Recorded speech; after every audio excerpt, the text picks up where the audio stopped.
The way we make things is changing, radically. A new set of ideas and trends have emerged and combined to create a new industrial revolution, one led by people and human innovation.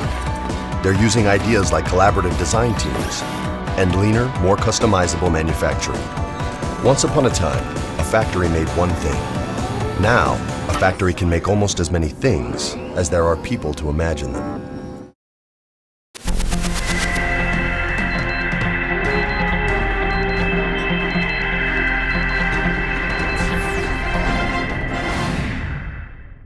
From Creamer Media in Johannesburg, this is the Real Economy Report.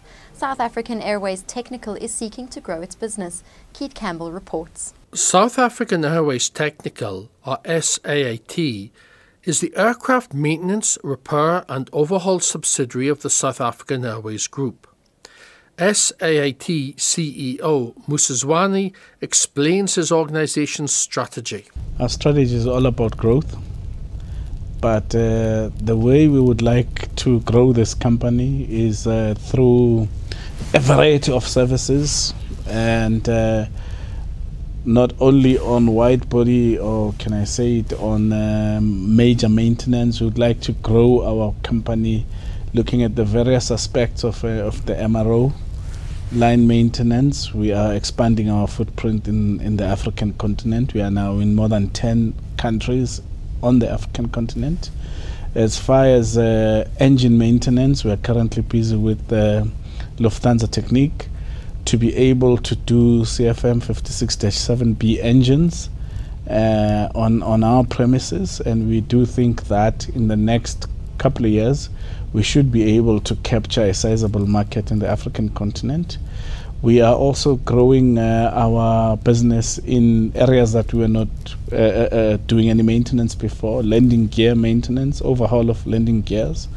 Our aim there is to be able to capture as wide a market as possible in the African continent, but worldwide, because we do believe that there would be some work that's coming from the Middle East, from India, from the other continents around the world, as far as landing gears are concerned.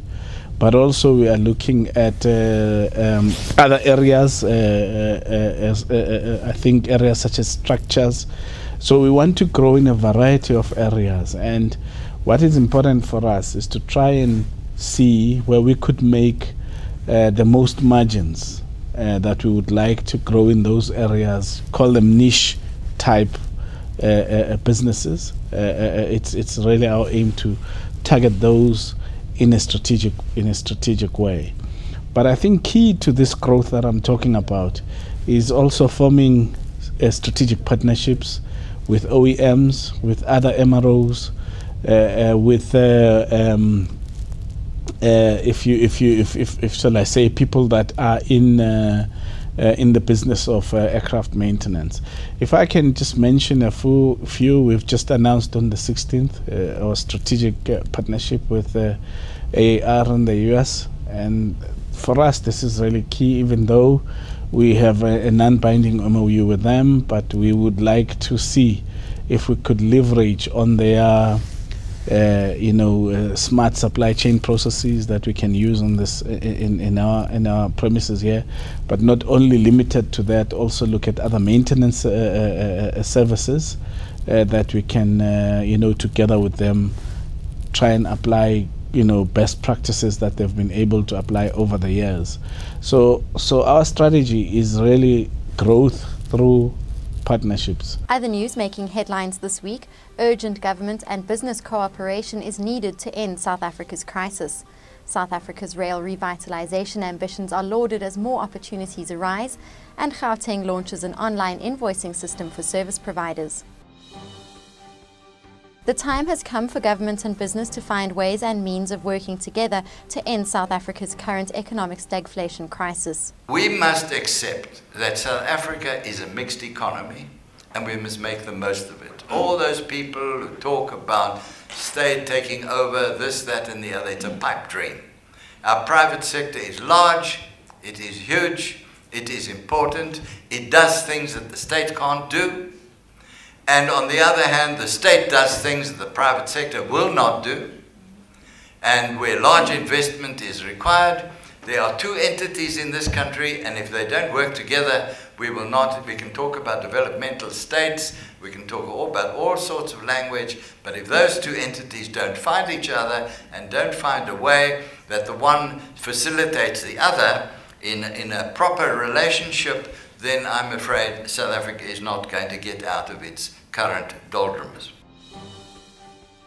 Praise is heaped on South Africa's rail revitalization efforts as state-owned Transnet and US-based General Electric develop one of the best localization case studies. The GE and Transnet partnership has become one of the best localization case studies globally.